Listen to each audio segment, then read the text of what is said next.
Vladimir Lenin Imperialism, the highest stage of capitalism.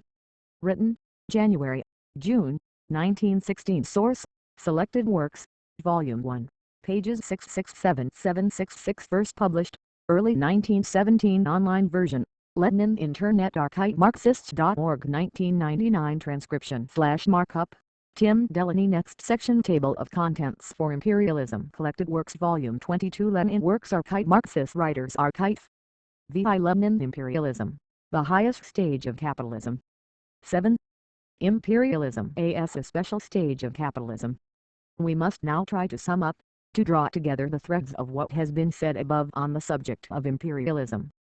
Imperialism emerged as the development and direct continuation of the fundamental characteristics of capitalism in general. But capitalism only became capitalist imperialism at a definite and very high stage of its development, when certain of its fundamental characteristics began to change into their opposites, when the features of the epoch of transition from capitalism to a higher social and economic system had taken shape and revealed themselves in all spheres. Economically, the main thing in this process is the displacement of capitalist free competition by capitalist monopoly. Free competition is a basic feature of capitalism, and of commodity production generally. Monopoly is the exact opposite of free competition, but we have seen the latter being transformed into monopoly before our eyes, creating large-scale industry and forcing out small industry, replacing large-scale by still larger-scale industry, and carrying concentration of production and capital to the point where all of it has grown and is growing. Monopoly, cartels, syndicates and trusts, and merging with them, the capital of a dozen or so banks, which manipulate thousands of millions. At the same time, the monopolies, which have grown out of free competition, do not eliminate the latter, but exist above it and alongside it, and thereby give rise to a number of very acute, intense antagonisms, frictions and conflicts. Monopoly is the transition from capitalism to a higher system. If it were necessary to give the briefest possible definition of imperialism, we should have to say that imperialism is the monopoly stage of capitalism. Such a definition would include what is most important, for, on the one hand, finance capital is the bank capital of a few very big monopolist banks, merged with the capital of the monopolist associations of industrialists, and, on the other hand, the division of the world is the transition from a colonial policy which has extended without hindrance to territories unsized by any capitalist power, to a colonial policy of monopolist possession of the territory of the world, which has been completely divided up. But very brief definitions, although convenient, for they sum up the main points, are nevertheless inadequate, since we have to deduce from them some especially important features of the phenomenon that has to be defined. And so, without forgetting the conditional and relative value of all definitions in general, which can never embrace all the concatenations of a phenomenon in its full development, we must give a definition of imperialism that will include the following 5 of its basic features. 1. The concentration of production and capital has developed to such a high stage that it has created monopolies which play a decisive role in economic life. 2. The merging of bank capital with industrial capital, and the creation, on the basis of this finance capital, of a financial oligarchy. 3. The export of capital, as distinguished from the export of commodities, acquires exceptional importance, for the formation of international monopolist capitalist associations which share the world among themselves. And 5. The territorial division of the whole world among the biggest capitalist powers is completed. Imperialism is capitalism at that stage of development at which the dominance of monopolies and finance capital is established, in which the export of capital has acquired pronounced importance, in which the division of the world among the international trusts has begun, in which the division of all territories of the globe among the biggest capitalist powers has been completed. We shall see later that imperialism can and must be defined differently if we bear in mind not only the basic, purely economic concepts, to which the above definition is limited, but also the historical place of this stage of capitalism in relation to capitalism in general, or the relation between imperialism and the 2 main trends in the working class movement. The thing to be noted at this point is that imperialism, as interpreted above, undoubtedly represents a special stage in the development of capitalism. To enable the reader to obtain the most well-grounded idea of imperialism, I deliberately tried to quote as extensively as possible bourgeois economists who have to admit the particularly incontrovertible facts concerning the latest stage of capitalist economy.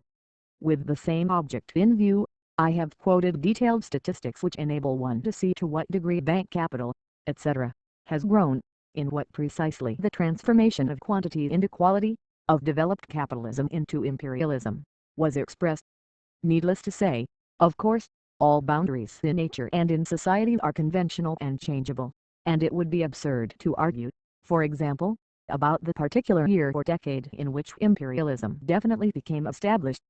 In the matter of defining imperialism, however, we have to enter into controversy, primarily, with Karl Kautsky, the principal Marxist theoretician of the epoch of the so-called Second International, that is, of the 25 years between 1889 and 1914.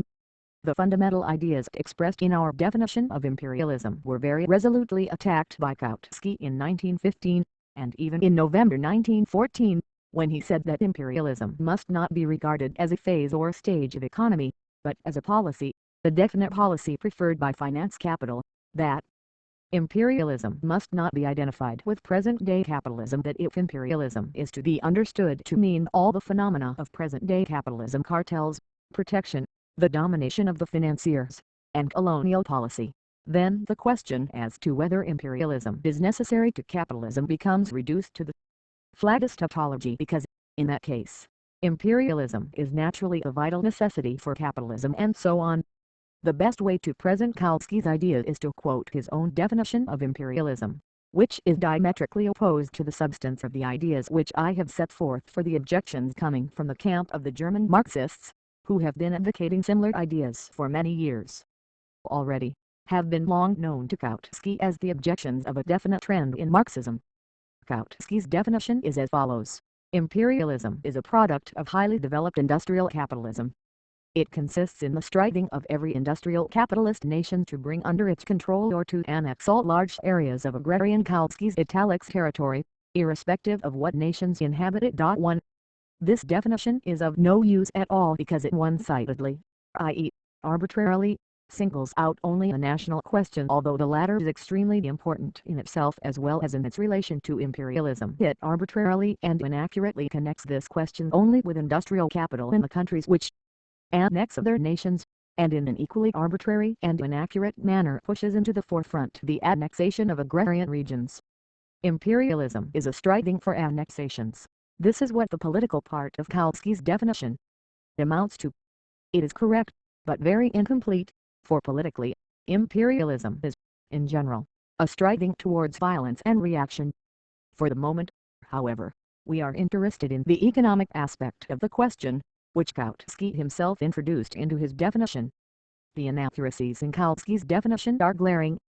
The characteristic feature of imperialism is not industrial but finance capital.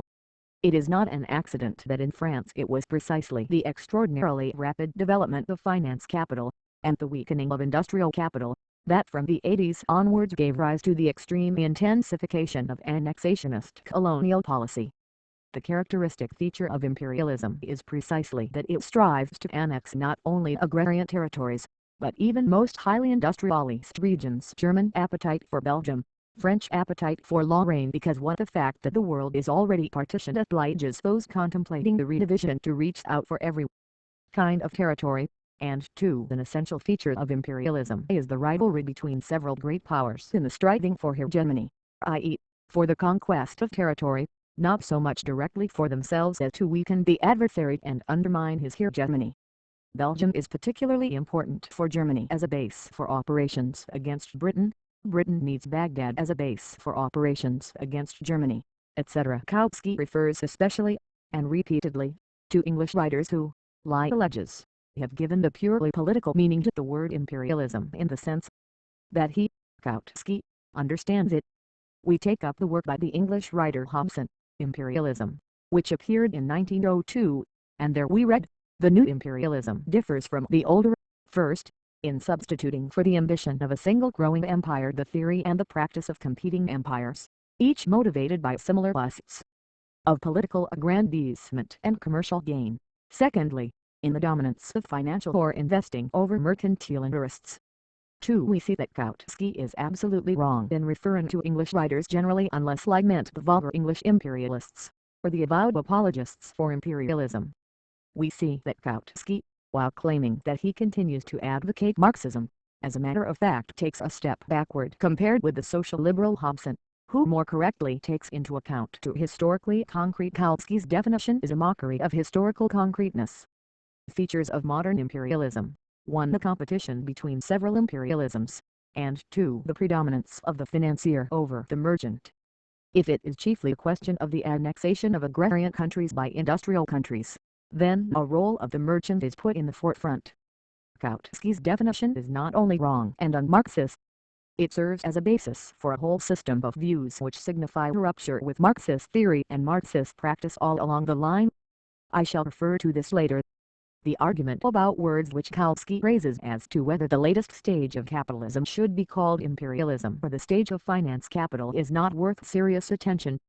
Call it what you will, it makes no difference.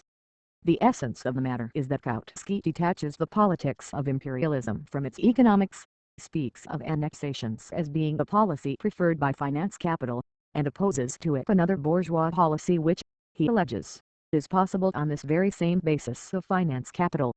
It follows, then, that monopolies in the economy are compatible with non-monopolistic, non-violent, non-annexationist methods in politics.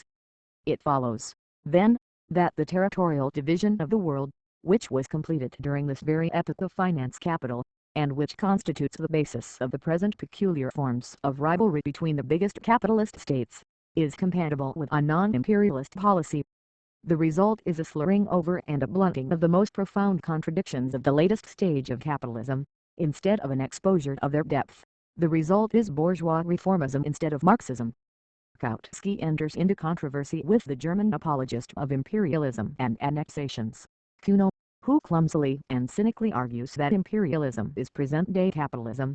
The development of capitalism is inevitable and progressive, therefore imperialism is progressive, therefore, we should grovel before it and glorify it.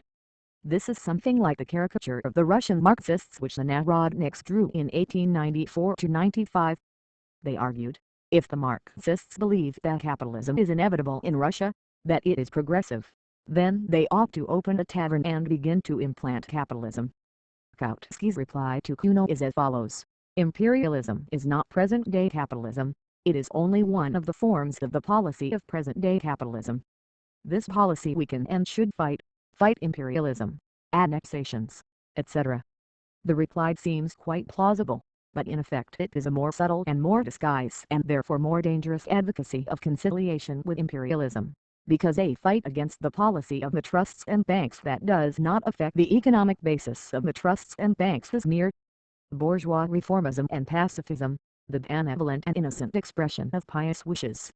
Evasion of existing contradictions, forgetting the most important of them, instead of revealing their full depth. Such is Kautsky's theory, which has nothing in common with Marxism. Naturally, such a theory can only serve the purpose of advocating unity with the Kunos.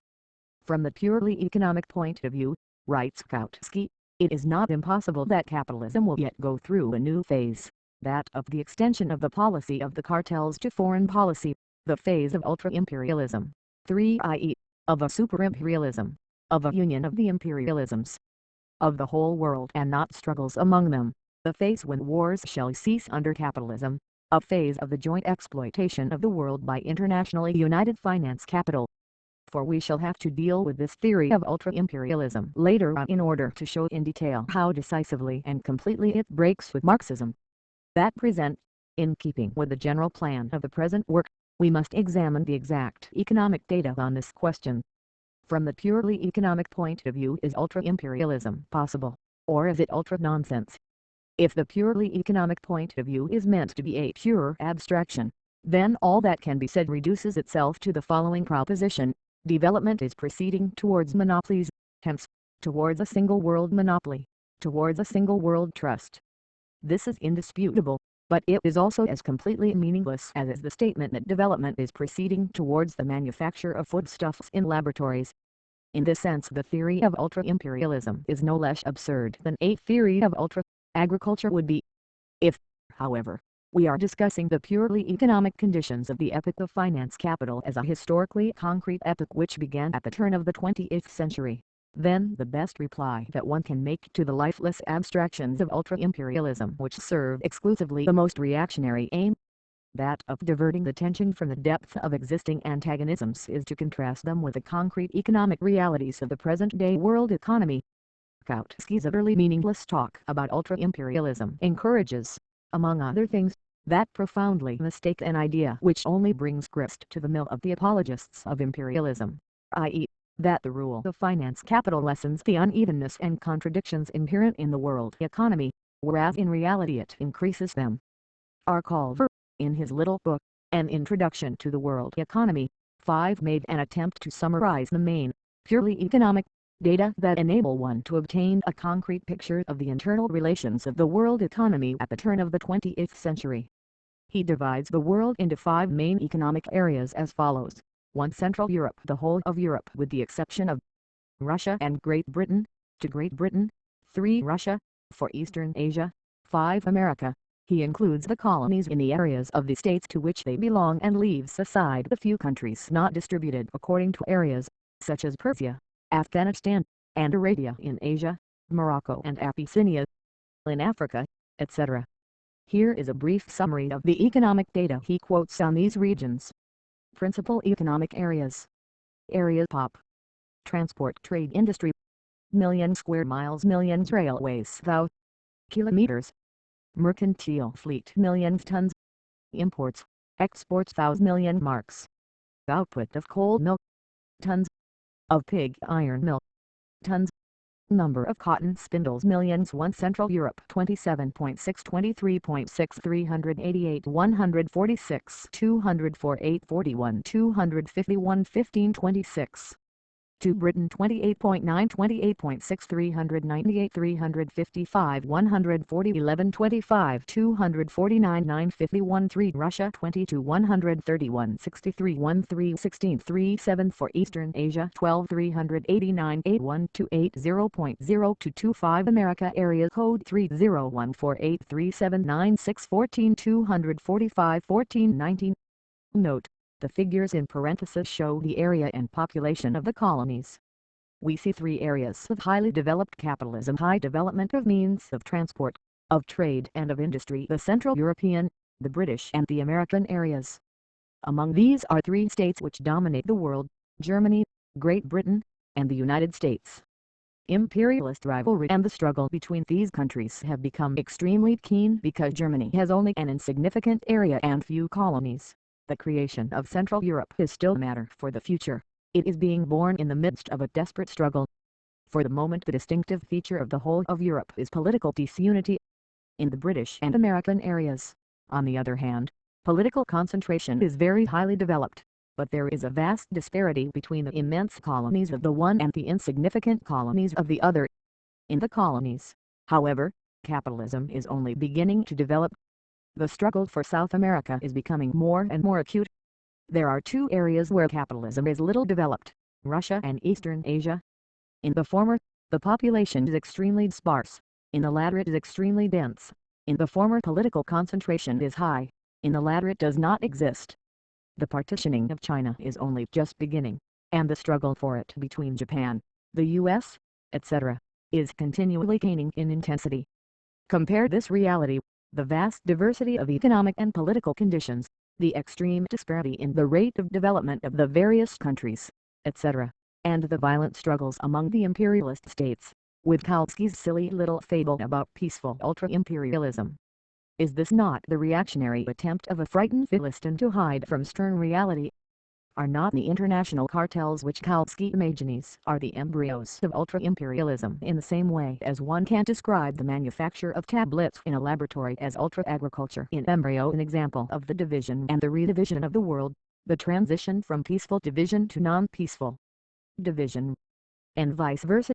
Is not American and other finance capital, which divided the whole world peacefully with Germany's participation in, for example, the International Rail Syndicate, or in the International Mercantile Shipping Trust, now engaged in redividing the world on the basis of a new relation of forces that is being changed by methods anything but peaceful? Finance capital and the trusts do not diminish but increase the differences in the rate of growth of the various parts of the world economy. Once the relation of forces is changed, what other solution of the contradictions can be found under capitalism than that of force? Railway Statistics 6 provide remarkably exact data on the different rates of growth of capitalism and finance capital in world economy. In the last decades of imperialist development, the total length of railways has changed as follows. Railways 000 kilometers 1890-1913 plus Europe to 24346 plus 122 US to 68411 plus 143 all colonies 82 area code 125210347 plus 128 plus 222 independent and semi-independent states of Asia and America 43 137 plus 94 total 617 1104. Thus, the development of railways has been most rapid in the colonies and in the independent and semi-independent states of Asia and America. Here, as we know, the finance capital of the 4 or 5 biggest capitalist states holds undisputed sway. 200,000 kilometers of new railways in the colonies and in the other countries of Asia and America represent the capital of more than 40,000 million marks newly invested on particularly advantageous terms, with special guarantees of a good return and with profitable orders for steel works, etc., etc.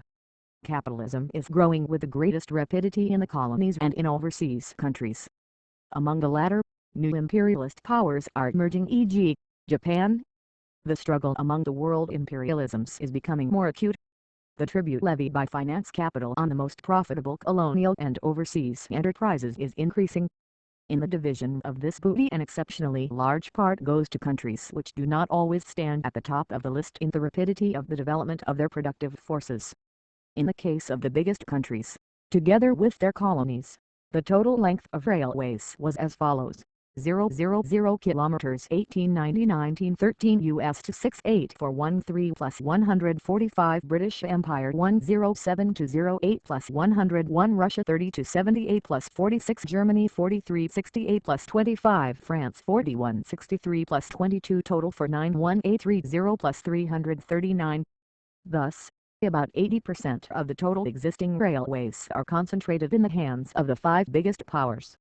But the concentration of the ownership of these railways, the concentration of finance capital, is immeasurably greater since the French and British millionaires, for example, own an enormous amount of shares and bonds in American, Russian and other railways. Thanks to her colonies, Great Britain has increased the length of her railways by 100,000 kilometers, 4 times as much as Germany. And yet, it is well known that the development of productive forces in Germany, and especially the development of the coal and iron industries, has been incomparably more rapid during this period than in Britain, not to speak of France and Russia. In 1892, Germany produced 4,900,000 tons of pig iron and Great Britain produced 6,800,000 tons. In 1912, Germany produced 17,600,000 tons and Great Britain, 9 million tons. Germany, therefore, had an overwhelming superiority over Britain in this respect. 7. The question is, what means other than war could there be under capitalism to overcome the disparity between the development of productive forces and the accumulation of capital on the one side, and the division of colonies and spheres of influence for finance capital on the other? Footnotes 1. Inuizide, 1914, 2b32 s 909, September 11, 1914, cf. 1915, 2. S107 et CQ. To Hobson, Imperialism, London, 1902, page 324. 3. Inuizide, 1914, 2b32 s 921, September 11, 1914, cf. 1915, 2. S107 et CQ. Prohibit, 1915, 1. S144, April 30, 1915. 5. R. Culver, Ein VH Rung in Die Weltwirtschaft, Berlin, 1906. 6. Statistisches Jahrbuch FBR Das Deutsche Reich, 1915, Archive FBR Eisenbahnen, 1892. Minor details for the distribution of railways among the colonies of the various countries in 1890 had to be estimated approximately. 7. Cf. Also Edgar Crammond, The Economic Relations of the British and German Empires in the Journal of the Royal Statistical Society, July 1914, page 777 et CQ.